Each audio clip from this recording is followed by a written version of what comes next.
تاریک جنگل کی گہرائیوں میں ایک قدیم حویلی کھڑی تھی جو اسرار اور دہشت میں ڈوبی ہوئی تھی۔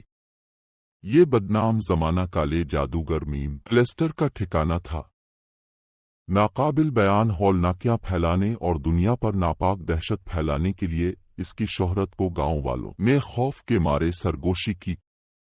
ایک طوفانی رات، ایک بہادر مہم جو ایلیا نے میلسٹر کا مقابلہ کرنے کی ہمت کی، اپنے برے اعمال کو ختم کرنے کا الفالا کا دل امید اور خوف سے دھڑک رہا۔ حویلی میں داخل ہونے پر الفالا نے ایک تاریک رسم کو دریافت کیا۔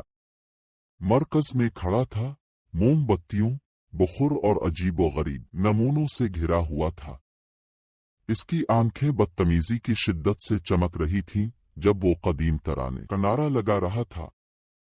الفالا نے مداخلت کرنے کی کوشش کی، لیکن مالسٹر کا جادو بہت طاقتور کالے جادوگر نے جہنم کی گہرائیوں سے ایک تاریک ہستی کو طلب کرتے ہوئے اپنی رسم جاری رکھی۔ جیسے ہی ایلیا نے اپنے اوپر ایک ناقابل بیان وحشت محسوس کی، میلسٹر نے اپنی فتح پر خوشی کا اظہار کرتے ہوئے پاگل پن سے کہا۔ ہستی نے شکل اختیار کرنا شروع کر دی، اس کی موجودگی نے کمرے کو ایک ناپاک آغوش سے بھر دیا۔ اچانک ایک پراسرار شخصیت کی طرف سے رسم میں خلل پڑ گیا، سائے میں لپٹی ہستی ختم ہو گئی اور کی طاقتیں ٹوٹ گئیں۔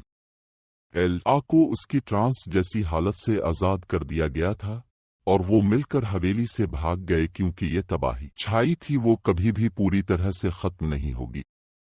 دیہاتیوں نے اس ہولناکی کے بارے میں سرگوشی کی جو ابھی تک سائے میں چھپی ہوئی ہے۔ ہڑتال کے انتظار میں الفالا جانتا تھا کہ اس نے حقیقی برائی کا سامنا کیا ہے اور اس نے ہمیشہ تاریکی کی قوتوں کے خلاف کھڑے ہونے کا عزم کیا تھا۔